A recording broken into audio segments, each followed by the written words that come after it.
I'd somehow been dropped into a novel. And of all the moments to arrive, it had to be this one. The exact second the original schmuck I was replacing slapped a divorce agreement on the table in front of his wife. That guy, the original Caleb, was the king of all simps. He let his wife's old flame walk all over him, a total doormat. But I'm not him. All I wanted was to get this divorce finalized, pocket the $100 million severance package, and spend the rest of my days living the good life. There was just one tiny detail I couldn't possibly have known. My Ice Queen wife, Victoria, she could hear my thoughts. Just sign it.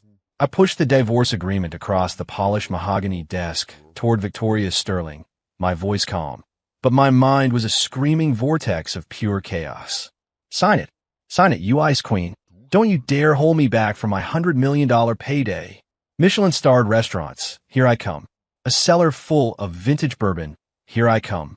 A yacht full of bikini models with 8-packs, here I come. Victoria, my wife in name only, the CEO of Sterling Industries.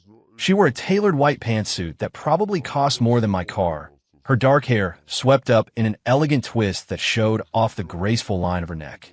Right now, that flawlessly beautiful face, usually a mask of cold indifference, was marred by a slight frown. She was studying me with a strange, searching look I'd never seen before. What are you staring at? Never seen a handsome guy before? I know, this face is a crime against humanity, but you can't just waste my time like this. My appointment for a deep tissue massage at the city's top spa starts in less than an hour. I'm Caleb Vance, a ridiculously unlucky guy who transmigrated into a book. 1 second, I was at my computer trashing a cheesy novel called The Billionaire's Secret Heir.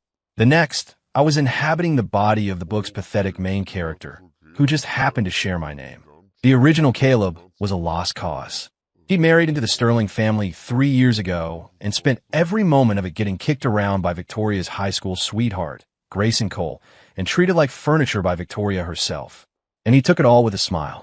Eventually, after he stumbled onto one of Grayson's corporate schemes, he was framed as a spy, thrown out without a penny, and met a miserable end. I, however, had arrived at the perfect moment. Right after Grayson's latest setup, when the original Caleb had finally lost all hope and decided to ask for a divorce. For me, this was like winning the lottery. According to the book's plot, as soon as this agreement was signed, I'd get a hardship bonus of $100 million. From then on, the world would be my oyster. I had inherited the original Caleb's memories, so I knew that beneath this pathetic facade was the heir to a global business empire. His 3 years of being a loser were just a trial set up by his powerful family to teach him humility. Well, the trial was over, and all I wanted to do was retire. Caleb, Victoria's voice finally broke the silence. It was just like her, crisp, cool, and utterly devoid of warmth. Are you sure? Am I sure? I'm 100% sure. 1,000%. Just sign the damn thing. Don't tell me you've actually fallen for me now. Don't make me laugh. The only person living in that frozen heart of yours is your precious Grayson Cole. Inside, I was mocking her. On the outside, I squeezed out a pathetic, bitter smile, perfectly channeling the original Caleb. Victoria, I know I'm not good enough for you. These last 3 years, it's been unfair to you. Let's just let each other go. Victoria's expression grew even stranger. Her sharp, intelligent eyes were locked on me, as if trying to see right through my skin. Could she hear me? No, impossible. That wasn't part of the novel's plot. I had to be imagining things. Instead of picking up the pen, Victoria leaned back in her leather chair, crossing her arms over her chest. 3 years of being unfair, and you think you can just walk away with a simple "let's let each other go"? What the hell? What's she playing at?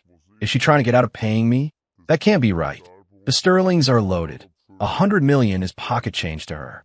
Or is that clown Grayson pulling strings behind the scenes again? Whatever. It's not worth the fight. The money can wait, but freedom can't. I took a deep breath, my face twisting into an even more tragic mask of heartbreak. Then, what will it take for you to sign? Just tell me. I'll do anything. Victoria watched my Oscar-worthy performance, the confusion in her eyes practically overflowing. She was hearing a different voice entirely. A voice that was cocky, carefree, and completely at odds with the broken man sitting in front of her. Are we going to do this, or what? My massage therapist is waiting. I heard the new girl is a Swedish bombshell, and her hands work magic. Oh man, I can feel the knots in my back loosening already. A faint blush, for no discernible reason, crept up Victoria's cheeks. What in the world was this man thinking about? Just then, a sharp knock echoed on the office door. "Come in," Victoria said, her Ice Queen persona snapping back into place. The door swung open, and a man in an expensive white suit strode in, radiating charm. Grayson Cole, the original Caleb's nightmare, and Victoria's one true love. Well, speak of the devil. Clown number 1 has entered the ring. Look at him, all polished and preppy. You'd almost think he was a decent human being. My heart was singing, but my face appropriately displayed a look of anxiety and shame. The moment Grayson entered, his eyes landed on me, a sneer of undisguised contempt on his face. "Caleb, you still have the nerve to be here." He then turned to Victoria, his voice melting into a syrupy, sweet tone.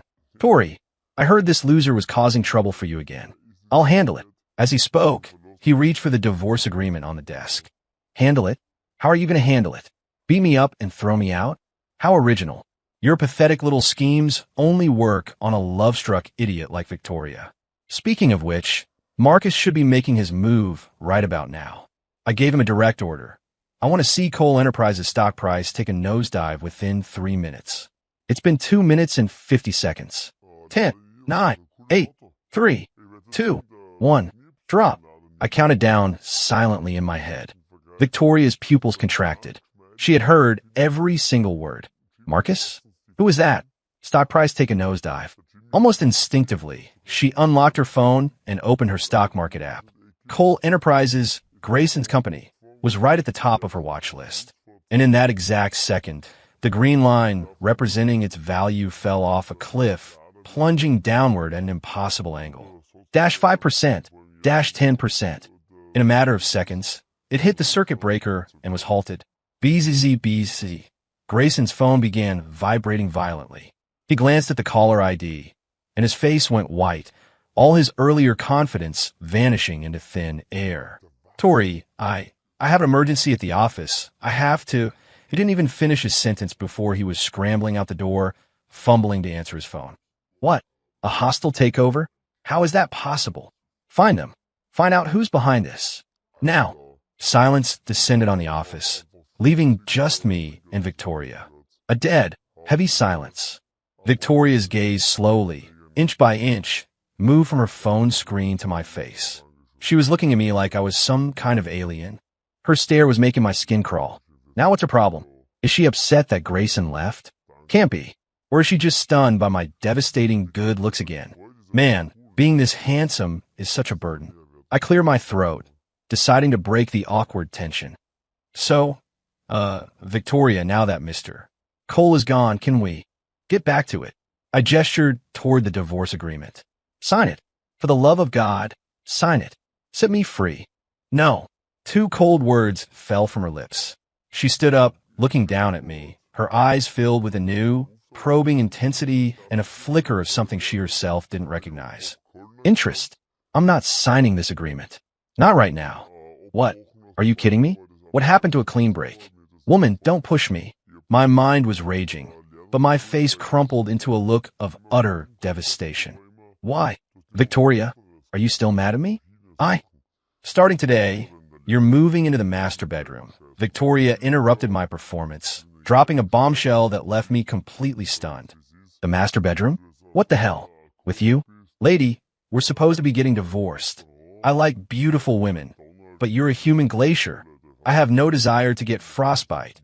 Besides, my goal is to relax, not to be forced to work overtime every single night." Hearing my thoughts, Victoria's face grew uncontrollably hot. "Work overtime? That bastard." She took a deep breath, forcing herself to remain calm. "Until I figure a few things out, you're not going anywhere." And with that, she turned and strode out of the office on her high heels, leaving me standing there, utterly bewildered. Figure a few things out. What did she need to figure out? Could it be that she could actually hear my thoughts? The ridiculous idea flashed through my mind. No, absolutely impossible. The world wasn't that crazy. It had to be a coincidence. A very, very dramatic coincidence. In the end, Victoria practically escorted me back home herself, to the sprawling mansion where I'd lived for 3 years, relegated to a small room next to the staff quarters. The moment we walked in, she issued her first command: make dinner. Dinner? I'm supposed to make you dinner? Why? Is your six-figure personal chef just for decoration? I only cook for my future wife, not for some ice queen who's about to become my ex-wife. I grumbled internally, but verbally it was the picture of compliance. Okay, whatever. When in Rome, once she figured out whatever it was she needed to figure out, I'd take the money and be on my way. I walked into the kitchen, which was better equipped than most five-star restaurants, and opened the massive Sub-Zero fridge. A 5 Wagyu, bluefin tuna, Australian lobster. The works. TSK, TSK. So wasteful. It's a shame this woman has no idea how to enjoy life. All she eats is that rabbit food her nutritionist plans out. A total crime against cuisine. I expertly tied an apron around my waist and pulled a chef's knife from the block, giving it a flashy spin on my finger. If I was going to do this, I might as well do it right. Consider it a pre-celebration of my impending freedom. Half an hour later, pan-seared scallops with a saffron risotto, a dry-aged ribeye with a red wine reduction, a classic beef Wellington, and a delicate asparagus soup. 4 beautiful, aromatic dishes were laid out on the dining table. Victoria sat at the table, staring at the culinary works of art in front of her, completely dumbfounded. For 3 years, Caleb Vance had acted so helpless he couldn't even open a pickle jar. When did he learn to cook? And at this level of mastery, what are you gawking at? Never seen food before? Eat. It's gonna get cold. You're lucky to be tasting this. I was saving these skills for my future angel. Victoria, the lovesick fool, somehow managed to ignore the angel part and fixated on something else. These skills, had he learned them for someone special? She picked up her fork and took a small bite of the Wellington. The pastry was flaky, the beef tender and juicy, melting in her mouth. An indescribable feeling of happiness spread from her taste buds through her entire body. It was incredible, better than any Michelin-starred restaurant she'd ever been to. She tried a spoonful of the soup. It was light, yet the flavor was deep, complex, and layered. This man, how many other secrets was he hiding? She looked at him as he dug into his food with gusto. And for the first time, she felt a spark of genuine curiosity. Was he really the useless freeloader everyone thought he was? Or had he been putting on an act for the past 3 years? But why would he do that? Who was the Marcus he'd thought about earlier? How did he know Cole Enterprises stock was going to crash? 1,000 questions tangled themselves in her mind. After dinner, I dutifully cleared the plates. Man, what a life. Not only am I the chef, I'm the dishwasher too. As soon as I get that money, I'm hiring a dozen maids to wait on me hand and foot. Victoria watched my busy silhouette in the kitchen, and on a strange impulse, she spoke. From now on, you'll be in charge of all the meals at home. My hand slipped, and a plate nearly crashed to the floor. Are you serious? You're getting addicted to this, aren't you? Trying to turn me into your long-term meal ticket? Not a chance. The second I get an opportunity, I'm out of here. Okay, I said, turning around with a smile that was meant to convey it would be my honor. Victoria looked at my two-faced act, and the corner of her mouth, against all odds, twitched upwards into the faintest of smiles. It was almost cute. The thought appeared and was immediately extinguished. She had to be losing her mind. The next day, under the pretext of needing to get out and clear my head, I successfully escaped Victoria's watch. Ah, the sweet air of freedom. I was going to go crazy, cooped up with that woman. Today, I'm treating myself to a meal at Aura to soothe my wounded soul. Aura was the most famous private kitchen in the city. The owner was a world-renowned chef who only served 3 tables a night, making reservations nearly impossible to get. For me, of course, that wasn't an issue, because the restaurant was one of my assets. I strolled casually toward the restaurant's discreet entrance, only to see a familiar figure. Victoria. What's she doing here? And in casual clothes, no less. Damn it. Is she stalking me? Did she put a tracker on me or something? I can't even get a meal in peace. Victoria's posture stiffened. She had just wanted to try this legendary restaurant today. What were the chances of running into him? I pretended not to see her and headed straight for the door. Good evening, sir. Do you have a reservation? The host asked politely, stopping me. Before I could answer, a bright, cheerful voice called out, "He doesn't need one." I looked toward the sound and saw a young woman in a pale yellow sundress, her long hair flowing over her shoulders, a sweet smile on her face. Her skin was fair, her eyes curved into crescents when she smiled, and she radiated the warmth of a sunny summer day. Chloe Miller, the owner of Aura's only daughter, and, according to the book, my future. Leading lady. Wow, it's my angel. She's even cuter in person than the book described. That smile could melt glaciers. Okay, play it cool. Don't want to scare her off. Chloe walked up to me, looking me over with curiosity. "So you're the mysterious majority partner, Mr. Thorne was telling me about, the one who only likes my dad's cooking." Mr. Thorne was my right-hand man, Marcus Thorne. I smiled, neither confirming nor denying. "The food here is definitely to my taste." "Of course it is. My dad's the best chef in the world." Chloe puffed out her chest proudly, then winked at me. "Today, I'm going to make you one of my signature dishes. How about it?" "This is happening too fast. My angel wants to cook for me. What did I do to deserve this? I must have saved the galaxy in a past life." My mind was already setting off fireworks, but my face remained a mask of calm composure. I would be honored. In a secluded corner, Victoria watched the two of us chatting happily, her hand tightening around her water glass. She heard Caleb's unfiltered joy and excitement in his thoughts, and a strange, sour feeling churned in her stomach. Angel, so that's who he meant. The person he wanted to cook for was her. He, like that type, cute, sweet like a ray of sunshine. Victoria looked down at her own monochrome outfit and her perpetually neutral expression. For the first time in her life, she felt a sliver of self-doubt. It was the Sterling Industries annual corporate gala. As Victoria's husband in name only, my attendance was mandatory. I stood in a corner in a cheap, off-the-rack suit, trying my best to blend into the wallpaper. Boring. So unbelievably boring. All these fake smiles are giving me secondhand embarrassment. I'd rather be at home with my new whiskey distilling kit. My apple brandy should be just about ready to bottle. Victoria stood across the room, holding a glass of champagne, but her eyes never quite left my corner. She was wearing a stunning black backless gown tonight, the picture of aloof elegance, the undeniable center of attention. But all of her attention was on the man in the corner. She listened to his mental critiques of the catering, his sarcastic commentary on the decor, and the corners of her lips curled up in a smile no one else could see. This man was far more interesting than she had ever imagined. Suddenly, a dissonant voice cut through the air. Well, if it isn't the Sterling's kept man. Hiding in the corner, stuffing your face? Where's Tori? I guess she was too embarrassed to be seen with you." Grayson Cole, holding a glass of wine, sauntered over with a mocking grin. His company had taken a massive hit from that stock crash, and he still hadn't figured out who was behind it. But that didn't stop him from trying to assert his dominance over me. The clown returns. I guess that last stock drop wasn't exciting enough for him.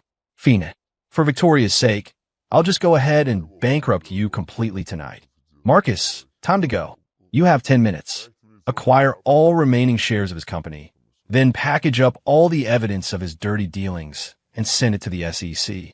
I looked up, meeting Grayson's eyes with a look one might give a dead man walking.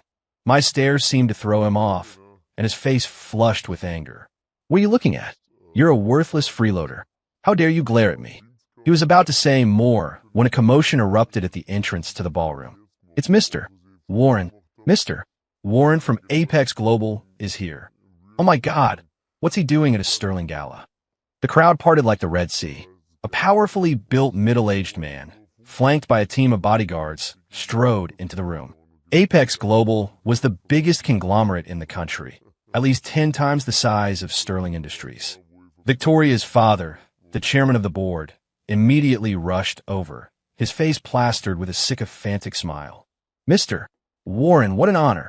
Your presence truly brightens our humble gathering." But Mr.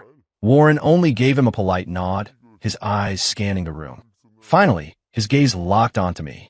To the absolute shock of everyone present, he walked through the crowd, straight toward my corner, and bowed respectfully. "Mr. Vance, I didn't realize you would be here." The entire ballroom fell silent.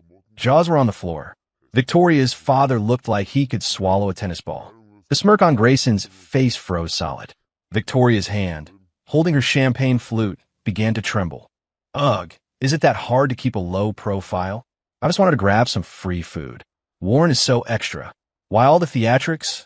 I looked at the deferential CEO in front of me and sighed. Warren, how many times have I told you? You don't need to be so formal when we're out. Mister. Warren straightened up, his face beaming. Yes, of course, my apologies. I was just so surprised and delighted to see you here. In that moment, Victoria's entire world tilted on its axis. Mr. Vance, this man, scorned by everyone, ignored by her for 3 years, was someone that the CEO of Apex Global treated with reverence. What had she done? After that little scene, I became the gala's invisible main event. No one dared approach me with insults anymore, but I could feel hundreds of curious, fearful, and speculative gazes on me like spotlights. So annoying. I knew I shouldn't have come. Where's my angel? I don't see her. And just as I thought it, I saw her. Chloe was here, representing Aura.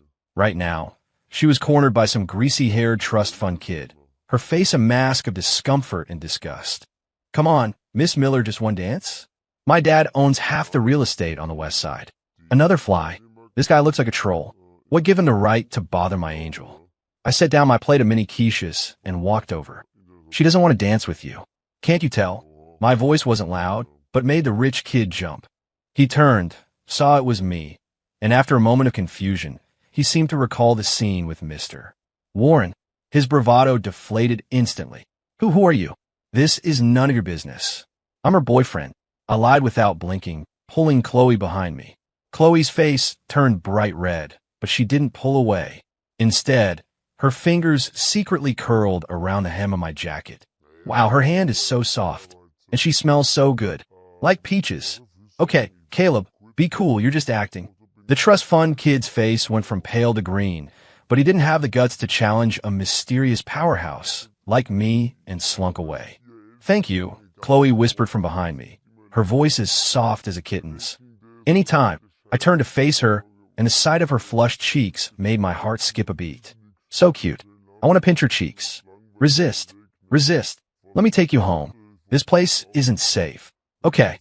I led Chloe out of the ballroom, under the weight of 100 complicated stairs. From the second-floor balcony, Victoria watched it all. She saw the protective way I shielded Chloe, saw the shy, trusting look on Chloe's face. She heard the unrestrained joy and excitement in my thoughts. A sharp, unfamiliar pain pierced her heart. So, he knew how to be gentle. His gentleness just wasn't for her. So, he wasn't emotionless. He just saved his emotions for another girl. Boyfriend? He lied for her without a second thought. And she, his legal legitimate wife, was nothing more than an ice queen, a problem, and the woman who's about to be my ex-wife in his mind. A cool night breeze swept across the balcony, and Victoria felt a chill that went straight to the bone. For the first time, she knew the bitter taste of regret.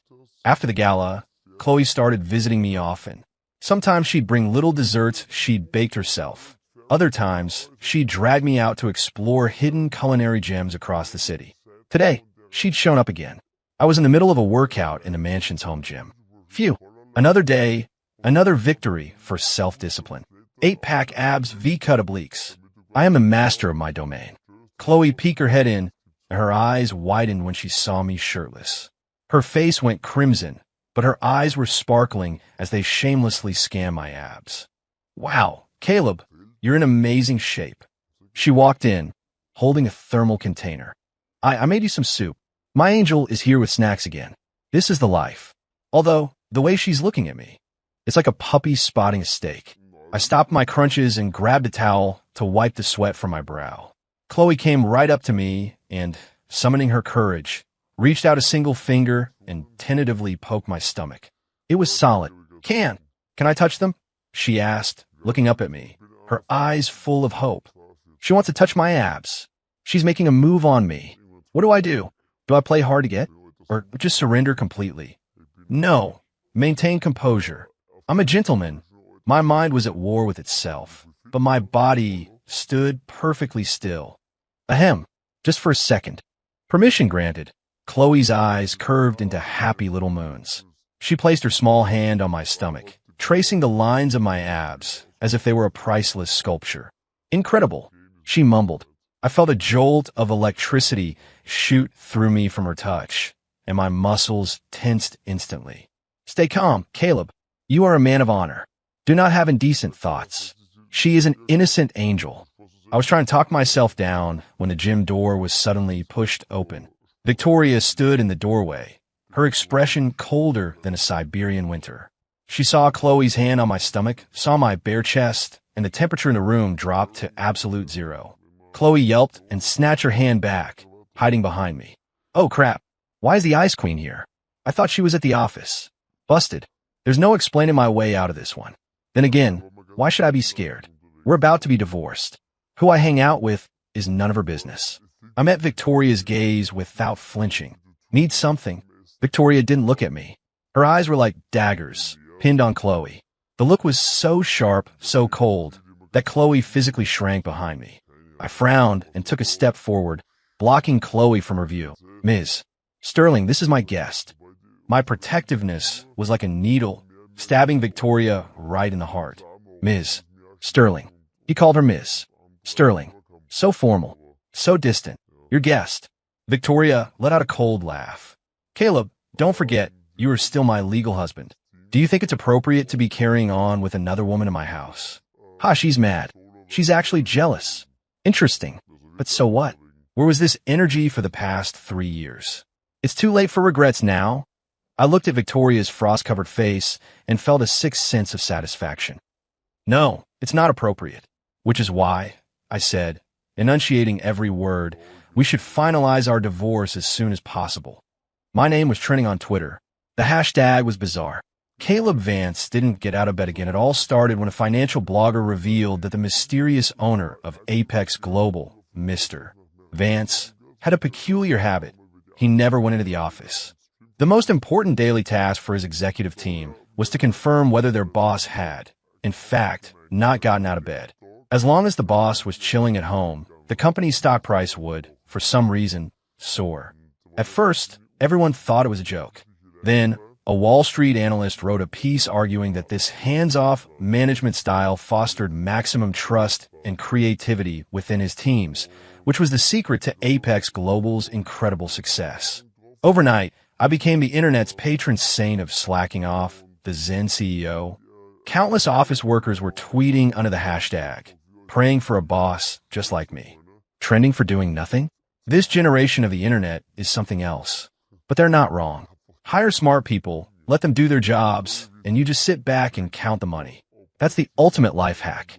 I scrolled through my phone, thoroughly amused. Grayson Cole was losing his mind.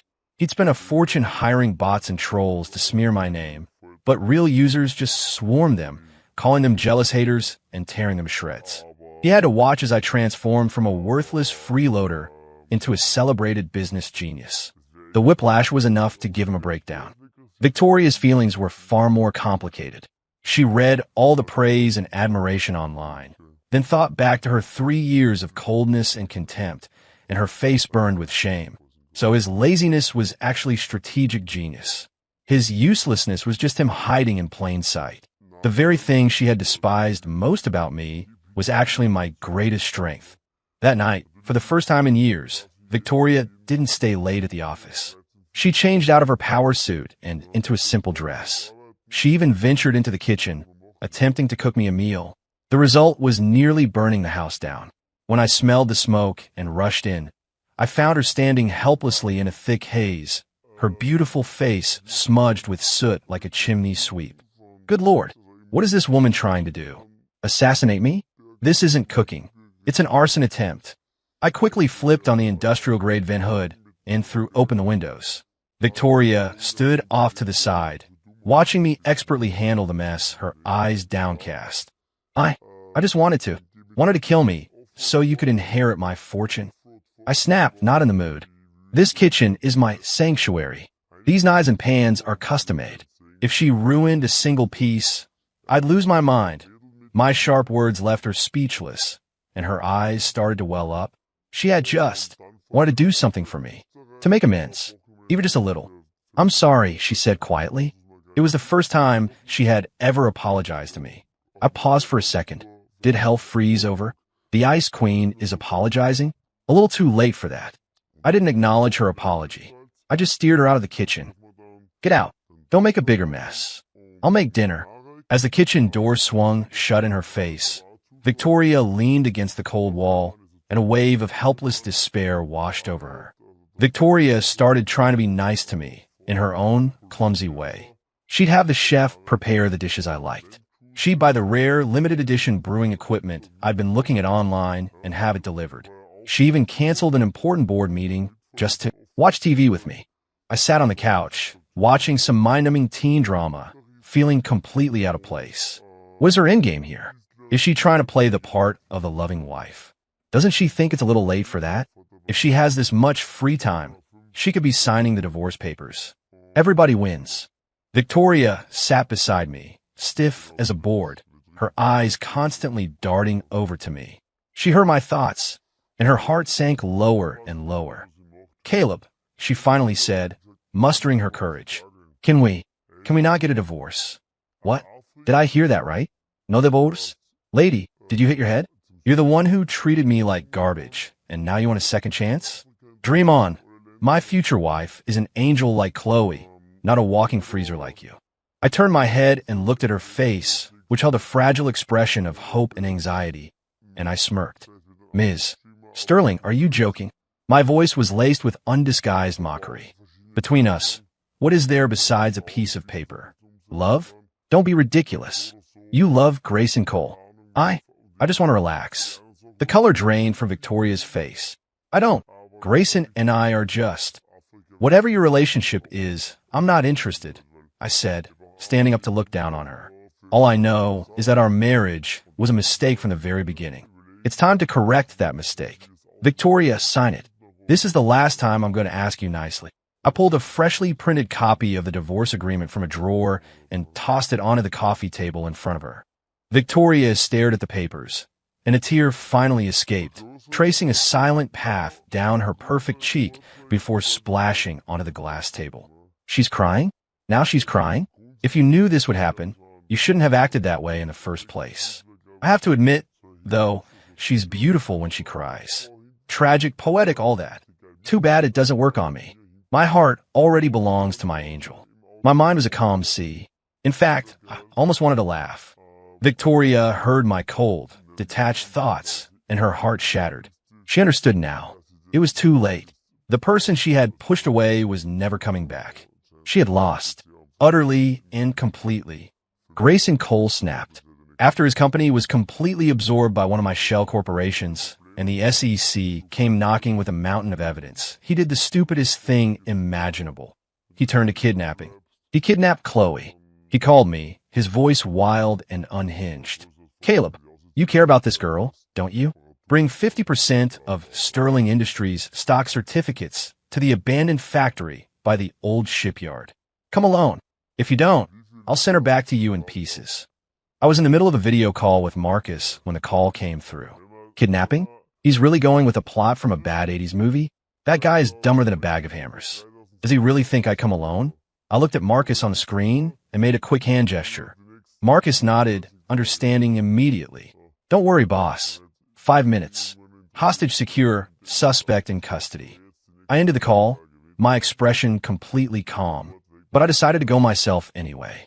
My angel was scared, and I needed to be the first person she saw when it was over. By the time I got to the factory, my security team already had the perimeter locked down. Inside, Grayson was pinned to the grimy floor by several of my men. Chloe was safe, just a little pale. Her eyes lit up when she saw me, and she ran into my arms, burying her face in my chest. Caleb, I was so scared. I held her soft, trembling body, breathing in her faint, sweet scent, and rubbing her back gently. It's okay. I'm here. You're safe now. Poor thing. She must have been terrified. That bastard Grayson. I'm going to make sure he really enjoys his time in prison. Safe in my arms, feeling the steady beat of my heart, Chloe slowly began to calm down. She looked up at me, her eyes wet with tears. Then, she stood on her toes and pressed a soft, gentle kiss to my lips. It was brief, a feather-light touch, and then it was gone. I froze. She kissed me. She kissed me. Yeah. My first kiss. So soft. So sweet. It tastes like peaches. The little man inside my head was doing backflips and setting off a fireworks display. After the kiss, Chloe was too shy to look at me, hiding her face in my chest again. I held her close, a massive, goofy grin spreading across my face that I couldn't have stopped if I tried. And all of this was witnessed by Victoria, who had just arrived. She saw the tenderness with which I held Chloe, saw Chloe's bold kiss, and saw the radiant, genuine smile on my face, a smile she had never seen before. She stood in the shadows, an outsider looking in on a perfect moment. And in that instant, she finally understood what she had lost. It was someone who would have sheltered her from every storm, someone who would have fought the world for her, the best man she would ever know. With Grace and Cole behind bars, life was good. And thanks to my heroic rescue, my relationship with Chloe was heating up fast. We explored the city's food truck scene, eating our way from one end of the block to the other. I watched her nibble on a taco, her cheeks puffed out like a little chipmunk's, and I couldn't resist reaching out to pinch her cheek. Adorable. I want one. Chloe blushed and slapped my hand away playfully, then held up her candied apple for me to take a bite. Here, this one's the sweetest. I bit into it, and the sweetness flooded straight to my heart. We went to see an old black and white movie at an indie theater, and in the darkness, our hands found each other. Her hands are so small, so soft. I never want to let go. Her fingers traced a little pattern on my palm, tickling me, sending shivers up my arm. Our relationship finally went public during one of Chloe's live streams. She was reviewing a new bakery, and I showed up as a special guest. The comments section exploded. OMG, it's the Zen CEO, Caleb Vance. My worlds are colliding. This is the ultimate crossover. What's their relationship? They look so cute together. The host voiced the question on everyone's mind. Chloe, who is this handsome man? Chloe looked at me, her eyes full of stars. She didn't say a word. She just picked up a warm pastry, blew on it gently, and popped it into my mouth. The gesture was natural, intimate. Then she turned back to the camera, her smile stretching from ear to ear, and announced in a clear, happy voice. Oh, him? He's mine. The internet went wild. It's official. It's official. My ship has sailed. BRB crying, I'm so single, but I'm so happy for them. I'm so jealous. I want a boyfriend who's hot, rich, and totally devoted. I looked at the girl beside me, who was grinning like a cat that had gotten the cream, and shook my head with a fond, indulgent smile. Such a little tyrant, but I love it. I wrapped an arm around her and pulled her close, placing a soft kiss on her forehead. The entire world bore witness to our happiness. Except for one person, Victoria. She sat alone in her vast, empty office, staring at the painfully happy scene on her phone screen. Her heart felt like it was being squeezed by an invisible hand, the pain so intense it was hard to breathe. She finally realized that being abandoned by everyone wasn't the worst kind of pain.